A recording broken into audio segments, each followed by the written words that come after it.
La parole de Dieu. Ushimame sasa ndio kusoma neno la Mungu.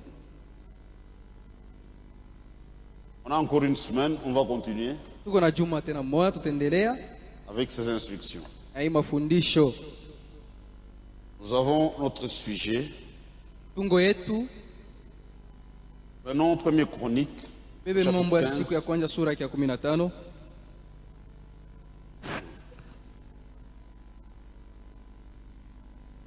Premier Chronique chapitre 15, Mambo ya siku 15 versets 1 à 2 et 13 à 15. mstari wa kwanza mpaka 2 kisha 13 mpaka 15.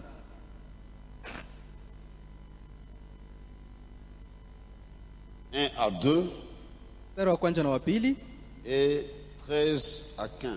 tutaruka tunasoma 13 mpaka 15. Nous lisons la parole de Dieu. Tunasoma neno la Mungu. David se bâtit de maisons dans la cité de David. Daudi alijengea manyumba mji wa Daudi, Il prépara une place à l'arche de Dieu akatayarisha vile vile fasi et juu ya dressa sanduku ya pour Bwana elle Mungu, une tente. akaijengea hema.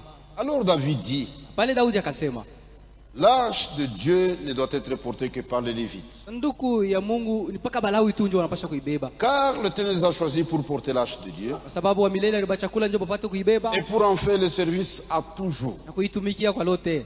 13 et 14. 13 na 14. Parce que vous n'y étiez pas la première fois, Kwa sababu mkuu kwa mara ya kwanza l'Éternel notre Dieu nous a frappés, wa milele Mungu wetu alitupika, car nous ne l'avons pas cherché selon la loi. kwani hatukumtafuta kufuatana na sheria. Le sacrificateur et les Lévites se sanctifièrent pour faire monter l'arche de l'Éternel, du Dieu d'Israël. Bakuhani na Balawi wakajitakasa njoo ya kupandisha sanduku ya Bwana ya Mungu wa Israeli. Le fils de Lévite portèrent l'arche de Dieu sur leurs épaules avec deux barres, Wana wa Walawi wakachukua sanduku ya agano kwa comme mabega yao na Moïse l'avait ordonné d'après la parole de l'Éternel. mpaka vile Musa aliamuru kufuatana na neno ya wa milele. Seigneur Dieu, merci de tout cœur. Bwana Mungu, aksanti kwa moyo wote. Nous venons de lire cette portion de la parole de Dieu. Tunatoka mkusoma hii sehemu ya neno la Mungu, Nous sommes devant ta face. tuko mbele ya uso wako. Parle-nous ce matin, Seigneur, Sema nasi Bwana et montre-nous le chemin à suivre. na utuonyeshe njia ya kufuata hii asubuhi. Accorde-moi des paroles de grâce Unipatie maneno ya neema pour l'édification de l'Église. ya kujenga kanisa. Donne-moi des mots justes Unipatie maneno yenye pour kufaa communiquer ta pensée. na kutangaza wazo yako. Fais en sorte, Seigneur, Fanya muna Bwana, que chacun écoute, kila mmoja apate comme kusikiliza écoutent les disciples. kama vile wanafunzi wanasikiaka. Que cette parole Hii neno puisse nous aider itusaidie à nous approcher davantage de ili toi tupate kukaribia tena zaidi kwako, et à marcher au pas de la parole de tupate Dieu. kutembea kwa hatua ya neno la Mungu. Accorde-les, Père. Uiruhusu J'ai ainsi Bwana, demandé avec naomba foi hivi na imani et je le fais au nom de notre naitimiza Seigneur mu jina la Bwana wetu et Sauveur na Jésus-Christ. Mwokozi Yesu Kristo. Amen. Amen. Nous avons commencé un thème Tulianja tungo moja intitulé Rendre un service à Dieu en dehors de sa volonté. kufanizia Mungu kazi nje ya mapenzi yake. C'est un sujet important. Ni tungo moja ya mafaa, Rendre service à Dieu en dehors de sa volonté. kufanizia Mungu kazi nje ya mapenzi yake. L'unique façon de servir Dieu, Namuna tu moja ya kumfanizia Mungu kazi c'est de faire sa volonté. ni kutimiza mapenzi yake. Quiconque ne fait pas la volonté de Dieu, il sert Dieu en vain. Yeyote atimize mapenzi ya Mungu yuko namtumikia Mungu mabule. Ce matin, il y a 2 milliers et 2 milliers de personnes qui sont dans une vaine adoration. Hii asubuhi kubatu ba mingi sana benye beko na budu kwa bure Parce qu'ils ne font pas la volonté de Dieu. sababu hatimize mapenzi ya Mungu. Il n'y a qu'un chemin pour servir Dieu. Uko tu njia moja ya kutumikia Mungu, C'est le chemin de la parole. ni njia ya neno. Tout service rendu à Dieu en dehors de sa parole, Kazi yote inafanyizia Mungu nje ya neno lake c'est vain. ni ya bure.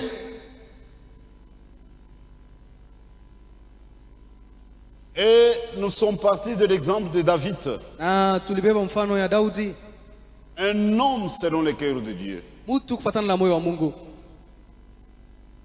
Il avait une pensée Alipataka wazo seule de ramener l'arche. ya kurudisha sanduku ya agano. C'était une grande manifestation. Ilikuwa ni maandamano kubwa kabisa, Tout est en place. mambo yote ilitayarishwa mzuri.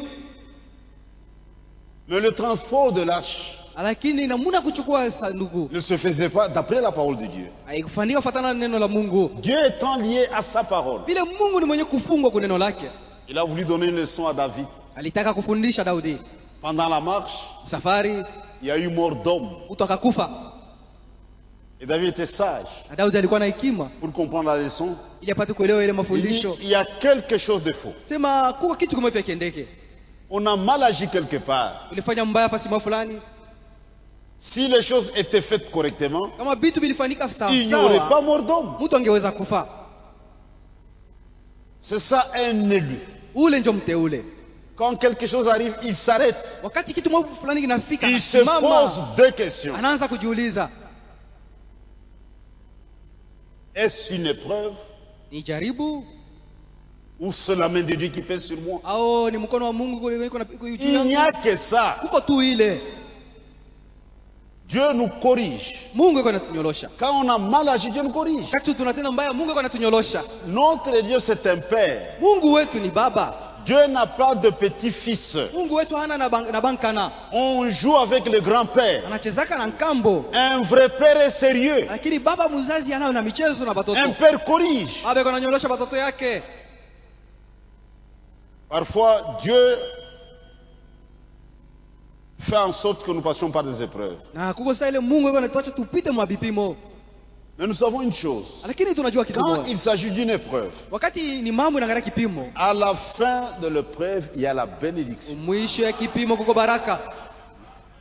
Si vous passez bien l'épreuve, il y Kama a une bénédiction. unashinda ile kipimo kuko Dieu baraka. permet cela pour former en nous les caractères. Mungu yuko anaruhusu ile njoo apate kuunda tabia Le yetu. caractère n'est pas un don. Tabia sio zawadi.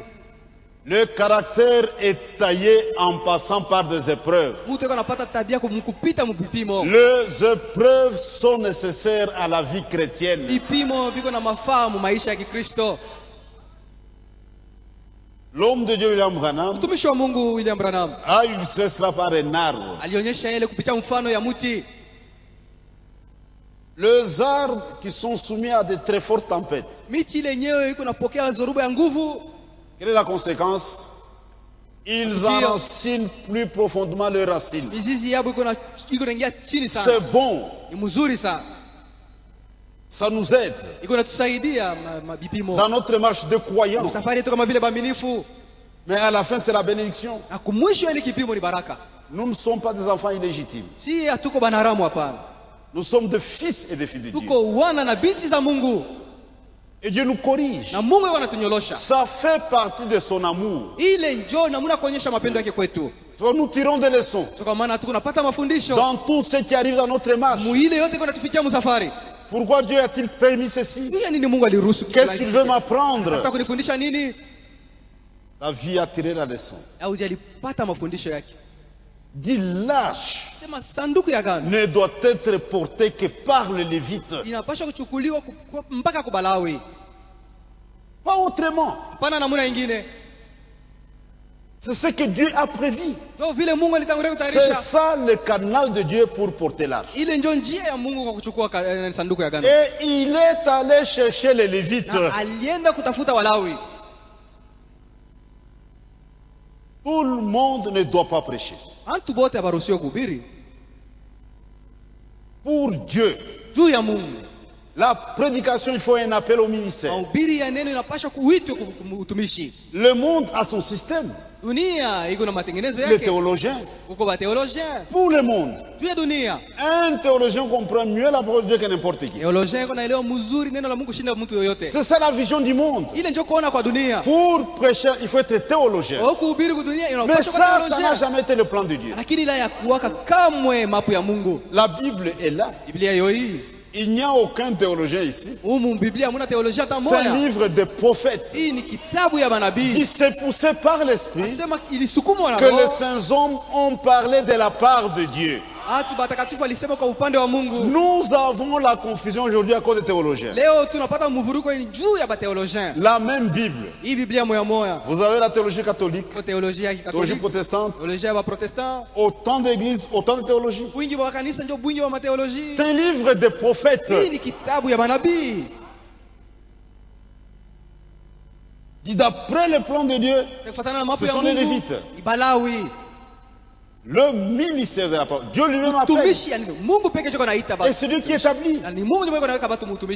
Même vous, frères, si vous n'avez pas un appel au ministère, apana kufanya aventure. Ne fais pas l'aventure. Vous allez causer la mort de beaucoup de gens. Même dans ce message, cette confusion à laquelle nous assistons aujourd'hui sont des hommes que Dieu n'a jamais appelés. Dieu ne peut pas nous envoyer des prédicateurs pour nous embrouiller. Ça n'existe pas. Dieu peut envoyer un prédicateur pour qu'il vienne coucher avec nos filles. Ça n'existe pas. Toutes ces fausses doctrines. Celui que Dieu envoie, il dira des paroles de Dieu. Quand Dieu envoie quelqu'un, il l'équipe lui-même. Si la Gécamine t'engage pour travailler dans la mine, il y a une tenue appropriée pour la mine. On ne va pas dans une mine avec costume cravate. Non, non, non. Il y a une tenue appropriée. Dieu aussi fait la même chose. Les hommes de Dieu, ils ont pour équipement deux choses, la parole et l'esprit. Imaginez quelqu'un qui ne comprend même, il est déjà embrouillé. Comment va-t-il aider les autres? Et l'esprit de Dieu nous aide à bien comprendre la parole de Dieu. Il conduit dans toute la vérité. Il a compris la leçon. Nous avons la responsabilité de servir Dieu. Dieu a créé tous les hommes. Il les a créés dans un but. Celui de les servir. Quiconque ne sert pas Dieu, c'est un raté. C'est comme tu as un enfant dans ton programme. Tu veux qu'il soit médecin, ingénieur, mécanicien. Et tu as tout mis à sa disposition pour atteindre cet objectif. L'enfant finit l'école primaire, secondaire. Un enfant intelligent. Il va à l'université. Il croise une prostituée, c'est fini. Il est emballé. Il devient voyou. Fumeur de champ, d'alcool. T'as quoi triste? Dit j'ai tout mobilisé pour cet enfant. Ça c'est Angalia. Quiconque ne sert pas Dieu, c'est un raté. Je ne dis pas qu'il faut tout abandonner. Nous menons une vie normale. Nous travaillons comme tous les hommes. Nous étudions comme tous les hommes. Mais la priorité zéro, c'est rendre service à Dieu. Même dans mon travail, Dieu est d'abord. Quiconque ne sert pas Dieu, c'est un raté. Il n'y a pas que la prédication, non. Tout le monde. Tout le monde, homme, femme. Et nous avons le devoir de les servir selon sa volonté.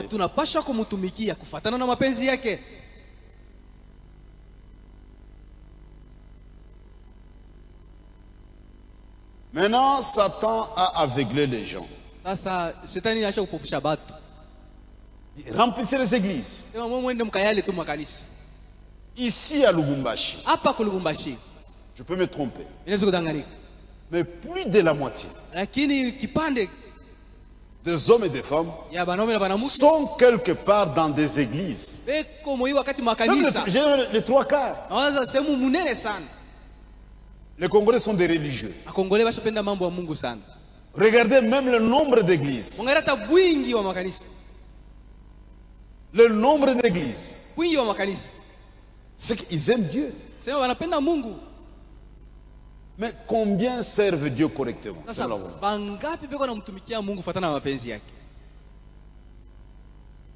Et Satan a reçu son coup.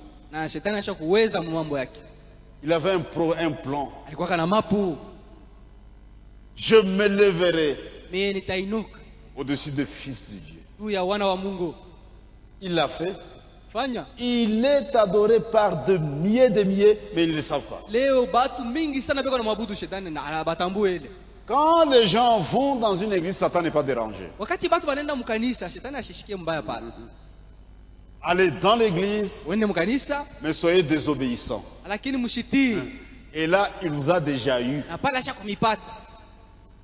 Désobéissants. Basi yotii.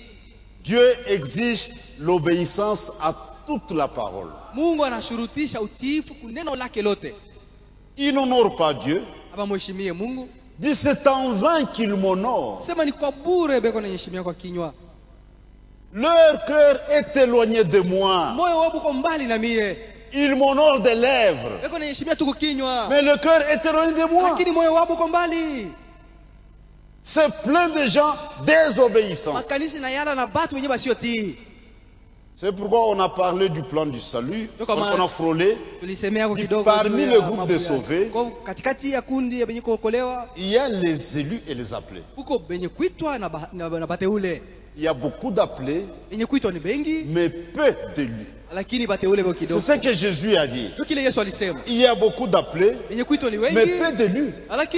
Mais nous faisons partie du groupe des élus. Et être élu, ce n'est pas une prétention. C'est une manière de vivre. Il y a des choses qui se passent dans notre marche, dans notre vie. L'homme de Dieu, Ewald Frank, parlant des élus, dans sa brochure mariage pour ancien, à la page 30, les élus ne se laisseront jamais aveugler par le diable. Et ils n'envisageront pas comme juste cette manière de se conduire, laquelle méprise Dieu et sa parole.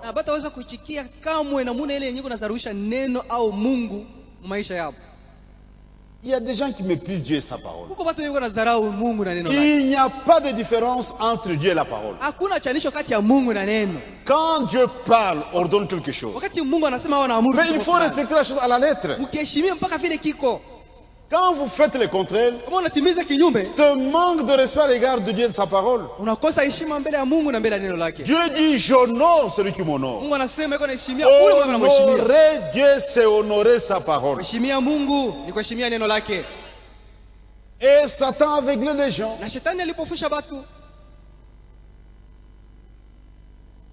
Avec des raisonnements. On ne raisonne pas avec la parole, on croit à la parole de Dieu. On ne doit pas raisonner.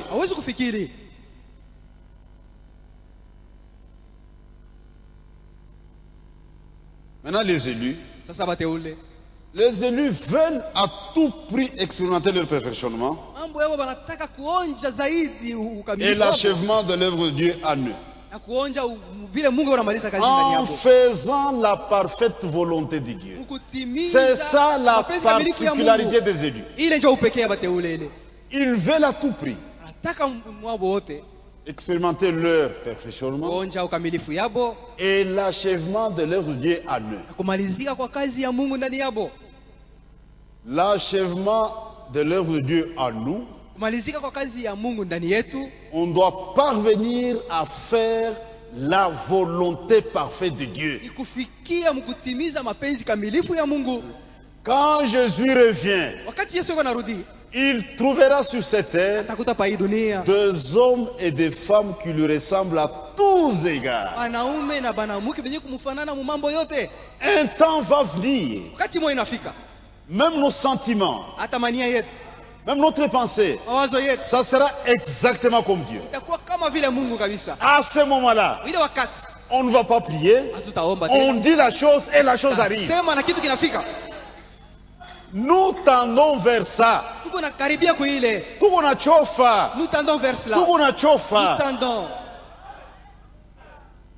Les élus ne sont pas dans la désobéissance, non.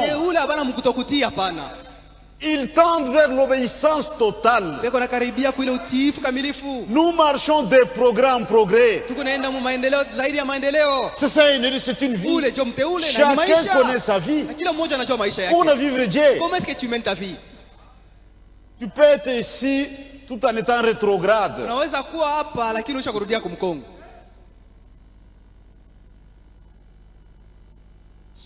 Les élus forment une particularité. Pour les appeler, il est possible que la volonté permissive de Dieu leur suffise. Ce sont des grandes déclarations. Les appelés se contentent de la volonté permissive. Mais les élus sont différents. Maintenant écoutez. Pour celui qui agit tout à fait contre la parole de Dieu, il n'est pas davantage un appelé qu'un élu. Il est doublement trompé.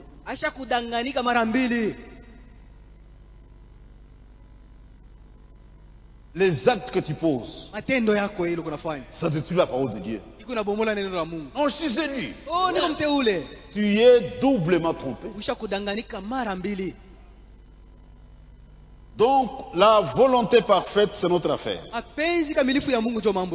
à la page dit, nous devons nous soumettre à la volonté de Dieu et non seulement en parler. Il y a une volonté permissive et aussi une volonté de Dieu qui est bonne, agréable et parfaite. Romains 12. Frères, nous sommes appelés à une haute élection.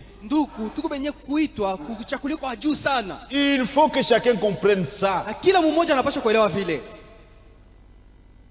Nous sommes appelés à une haute élection.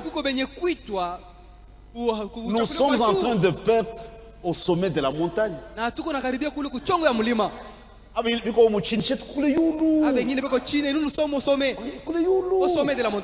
Si tu fais une bêtise, dis, et toi aussi, et toi aussi, parce qu'au sommet, et toi aussi, c'est une haute élection. La volonté parfaite, c'est notre affaire. C'est notre affaire. C'est que Dieu veut. Et cette volonté est exprimée dans la parole de Dieu. Dieu a envoyé un prophète. Notre bien-aimé frère Branham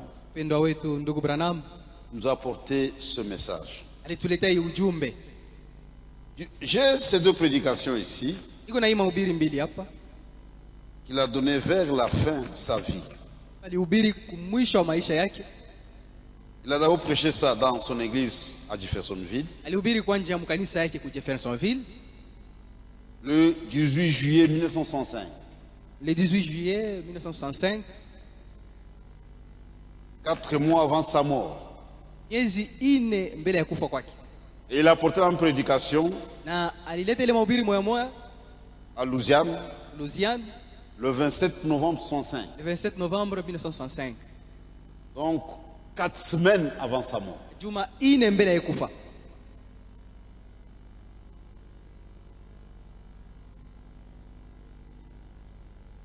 Écoutez ce qu'il dit.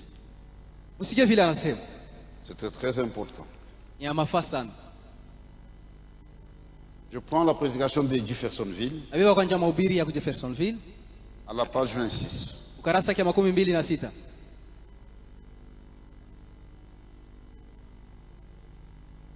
Je désire que vous reteniez ceci dans votre esprit. Je désire que vous reteniez ceci dans votre esprit. Pour garder les commandements de Dieu. Pour faire n'importe quoi correctement pour Dieu. Nous voulons faire les choses d'une façon correcte. Tunataka kutimiza vitu vile namna inafaa. Frère, Dieu aime ça. Duku, Mungu anataka tufanye vitu vile inafai. Tu aimeras ton Dieu de tout ton cœur, utapenda Mungu wako kwa moyo wako wote, kwa nafsi yako yote, kwa nguvu yako yote. Si vous le faites pour Dieu, kama unataka kufanisia Mungu kitu fulani, faites-le correctement ou ne le faites pas du tout. Kifanye mzuri sana au usikifanye. Qu'il soit maudit celui qui fait l'œuvre de Dieu avec négligence. Dieu n'aime pas les choses à moitié. Tu rétrogrades dans le monde. C'est ça la Odyssée. Un âge tiède. Ils ne sont ni chauds ni froids. C'est une situation ambiguë.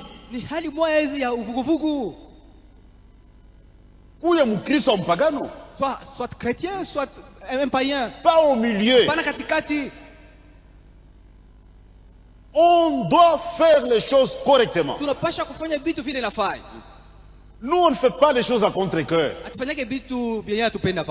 Je dois faire les choses correctement d'après la parole de Dieu.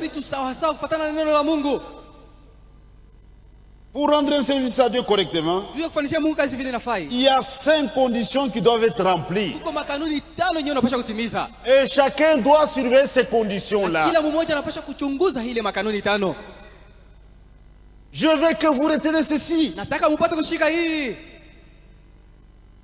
Il y a 5 conditions à remplir obligatoirement. Je veux que vous vous en souveniez. Il y a la maladie de l'amnésie. Nous avons une carte routière. Je dois surveiller ça. Même les gens du message sont dans la distraction. Peu m'importe à quel point un homme est sincère dans ce qu'il fait.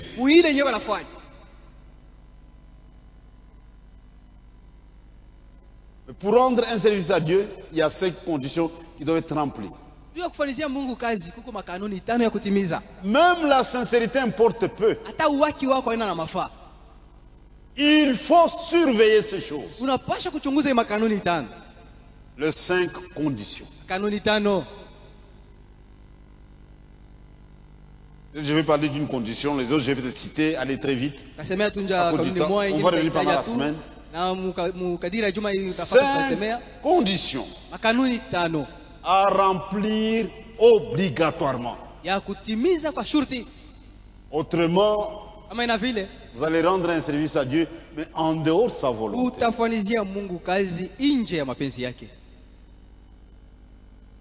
La première condition, cela doit être fait au temps choisi par Dieu.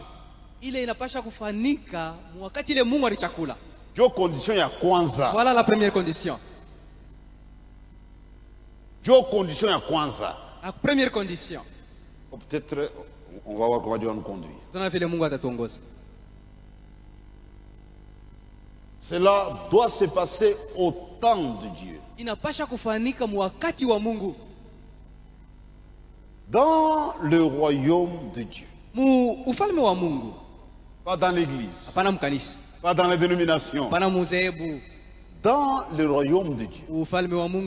Pour chaque action, il faut que le temps de Dieu soit là.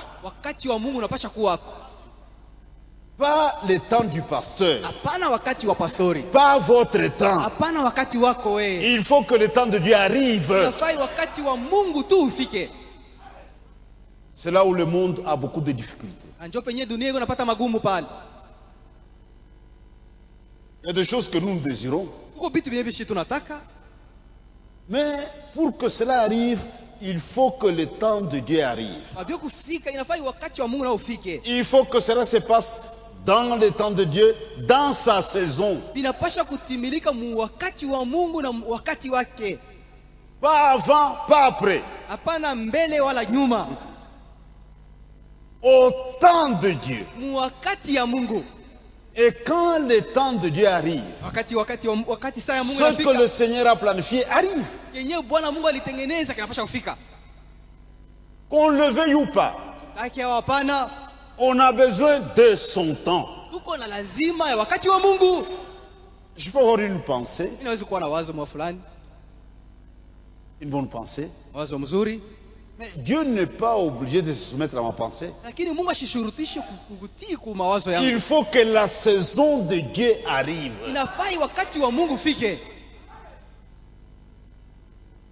Ça, c'est la première à retenir par cœur. On doit retenir ça par cœur. Il y a eu un prophète appelé Noé, avec un message. Il fallait construire l'arche. Le message de Noé était convenable pour la construction de l'arche. Il a reçu des instructions. Et il a commencé à proclamer son message. Dieu va vous détruire par les eaux. Pour avoir la vie, vous devez entrer dans mon arche. Je suis en train de construire d'après le modèle divin.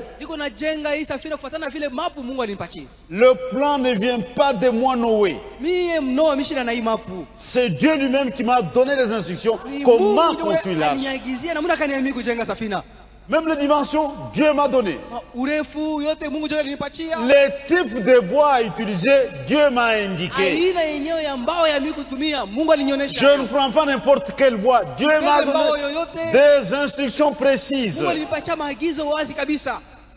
Frère, ces gens-là, avec leur science, ils n'avaient jamais connu la pluie. Ils avaient ce qu'on appelait la rosée. Ils ont pris leurs instruments. Ils ont regardé vers le haut, mais ils n'ont rien vu. Il dit, Noé, tu es malade. Il n'y a rien là-haut. Dieu m'a dit. C'est le message de Noé.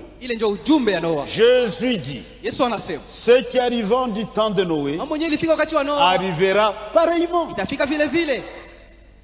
Ils n'ont pas reconnu la chose. Le Dieu bon. Comment peux-tu tuer tout le monde sauf Noé? Le Dieu d'amour, le Dieu de miséricorde. Ils n'avaient pas réalisé que l'arche de Noé représentait la miséricorde de Dieu. Les dieux que vous présentez servir, il vous détruira. Mais ils n'ont pas compris. Seul Noé avait le plan. Il a crié. Il a crié. Personne ne croyait.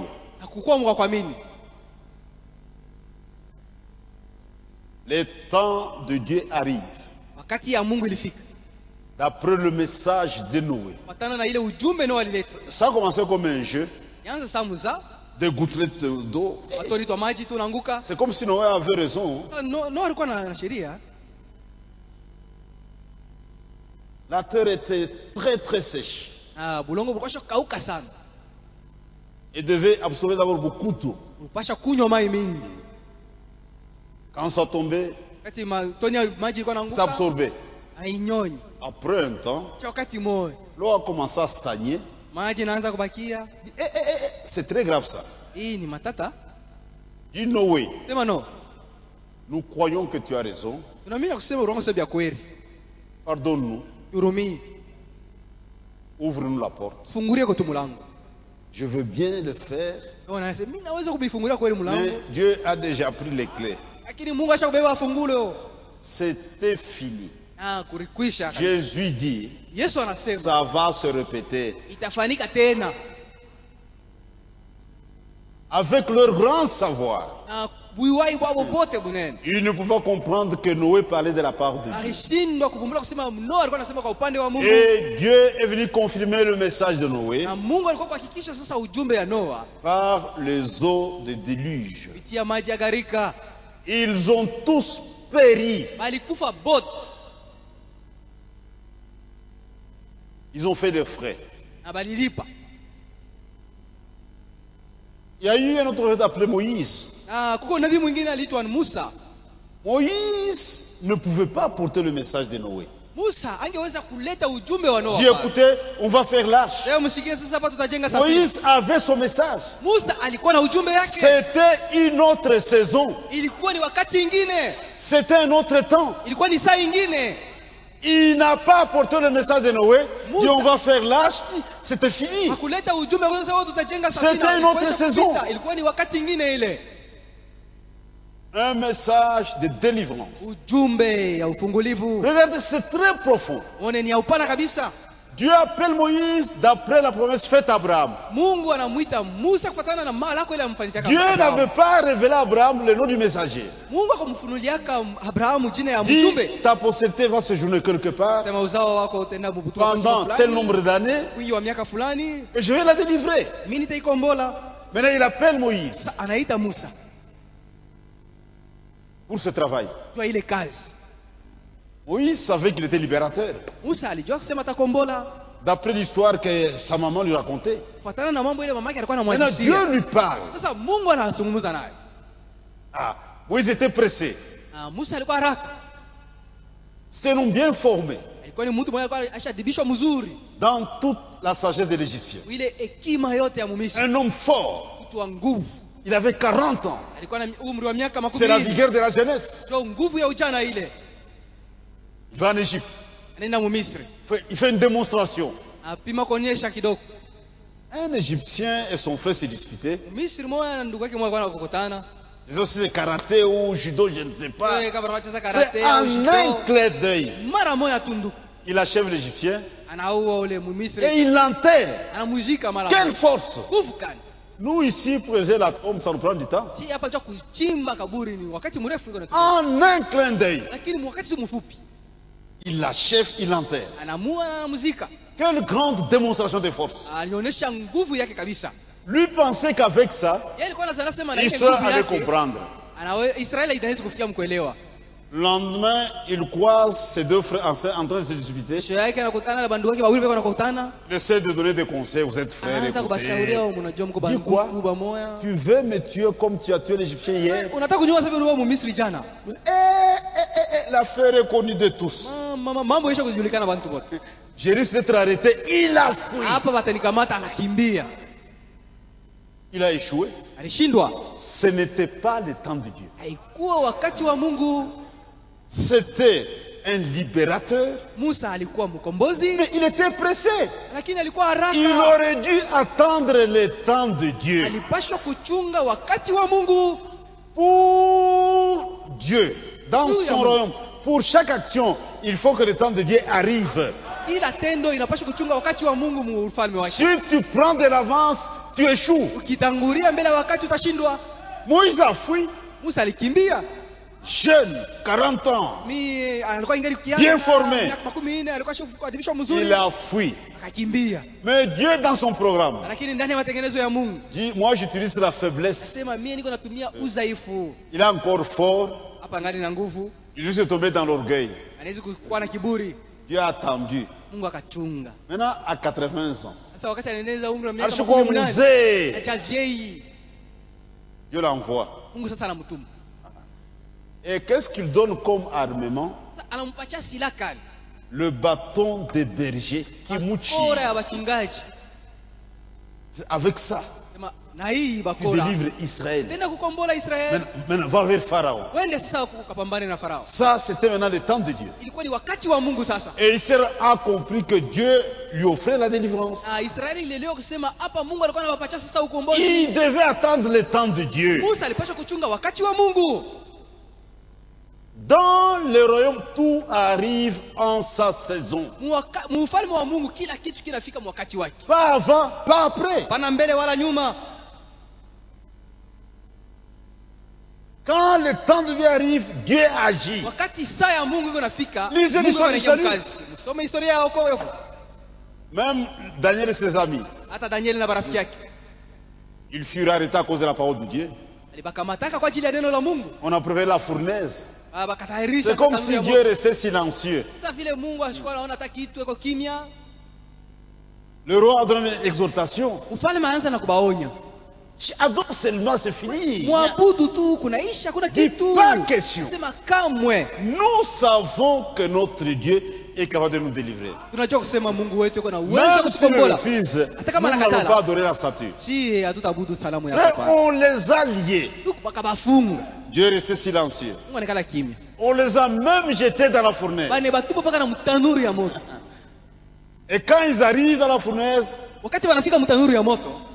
Jésus était là les attendant. Le roi était surpris.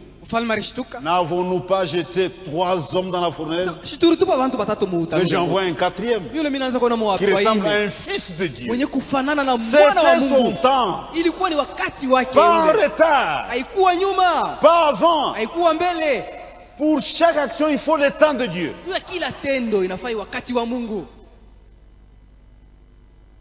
Si vous faites ça en dehors du temps de Dieu, ça, ce n'est pas un service rendu à Dieu. Et notre Dieu est très très sévère. Dieu peut vous appeler au ministère. Il y a l'appel et il y a l'envoi. Tunga. Attends. Si tu es pressé, tu vas faire des bêtises. Dieu appelle, il y a un temps pour envoyer. Avant que Dieu te lâche, il te fait passer par son école. L'école du désert. Il doit te dépouiller. Et il t'équipe. Et il te lance. Si tu vas avant, tu feras des bêtises. De guerre. Quand le temps de Dieu arrive, il te lâche. Et on doit respecter ça. Jésus, parlant de la parole de Dieu, il dit que c'est une semence. C'est dans Luc chapitre 8. Il dit c'est une semence, la parole de Dieu. Et l'homme de Dieu dit, la meilleure université, c'est la nature. Essayez de rendre la brochure prêchée le 27 novembre. Paragraphe 15. J'observe la nature. Voilà la meilleure université que j'ai trouvée jusqu'ici. L'université du Créateur.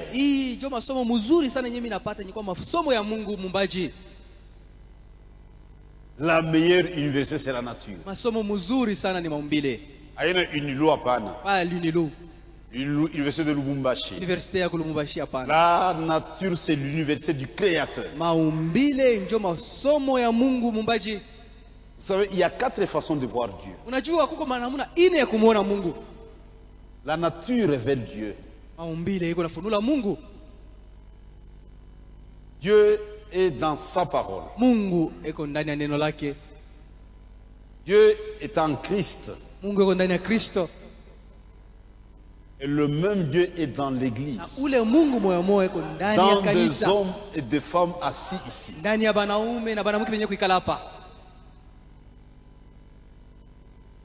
Voir Dieu dans sa parole, ça c'est l'élu. Pour un élu, il n'y a pas de différence entre Dieu et la parole. Dieu et la parole sont une seule et même chose. C'est pourquoi nous avons beaucoup de respect pour la parole de Dieu. Beaucoup de respect. Quand nous nous levons parce que c'est Dieu. Excusez-moi, même vous le mariez. Même le jour du mariage, vous devez honorer Dieu. Les Congolais sont plus sérieux que nous. Quand les drapeaux montent, tout le monde est debout. Même les femmes qui sont presque à terme. Si elle ne se tient pas debout, on va l'arrêter. Même le chef de l'État respecte les drapeaux. Parce que la nation, on a beaucoup de respect pour la parole de Dieu. Dieu dans sa parole, en Jésus-Christ et dans l'Église. L'Église, ce n'est pas ce bâtiment. Ce sont ces hommes et ces femmes. Dieu vit dans des hommes et des femmes. Maintenant, pour être juste, Dieu a donné la nature à tout le monde. Ici, vous n'avez pas besoin de révélation. La nature, c'est l'université du Créateur. Même si tu ne viens pas à l'église, tu seras condamné à cause de la nature. Regardez, aujourd'hui, il y a l'homosexualité. Un homme qui va vers un autre homme. Une femme qui épouse une autre femme. Et les gens sont très contents. On n'a pas besoin de la Bible. La nature seulement. Allez dans le règne animal. Vous ne verrez jamais un taureau monter sur un autre taureau. Ça n'existe pas. Ça, c'est la nature. Vous ne verrez jamais un coq monter sur un autre coq. Ça n'existe pas. Mais ça, c'est la nature. Est-ce qu'elle ne peut pas nous instruire? L'apôtre Paul parlant aux Corinthiens au sujet de cheveux des femmes, la nature ne peut pas vous instruire. Ceux qui font ces choses, ils savent que ce sont des relations contre la nature. Dieu a donné à l'homme une femme pour ça. Un homme qui va vers un autre homme, c'est répugnant. Ce sont des relations contre la nature. L'homme est tombé plus bas que la bête. Et c'est une honte. Maintenant, le comble, vous avez des églises qui consacrent le mariage des homosexuels. Ça, c'est terrible. Ça, c'est l'abomination. Ils le font en vertu de quelle parole de Dieu? Parce que Dieu a déjà dit, tu ne coucheras pas avec un homme comme on couche avec une femme. Quiconque fait cela, c'est une abomination. Mais c'est arrivé dans notre temps, parce que c'était déjà prophétisé. Ce qui arrivant du temps de l'autre arrivera pareillement. Quand nous voyons ça, nous comprenons que Jésus est à la porte.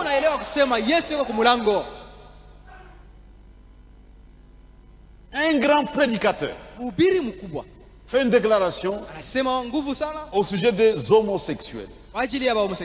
D'ici un homosexuel cherche Dieu. Moi qui suis-je pour lui mettre des barrières? J'étais triste. Un prédicateur, il ne connaît pas Dieu. Il ne connaît pas la parole de Dieu.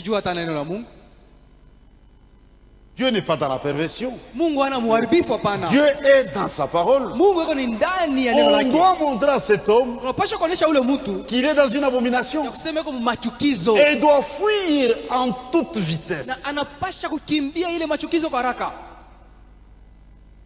Avoir des prêtres homosexuels, ça c'est du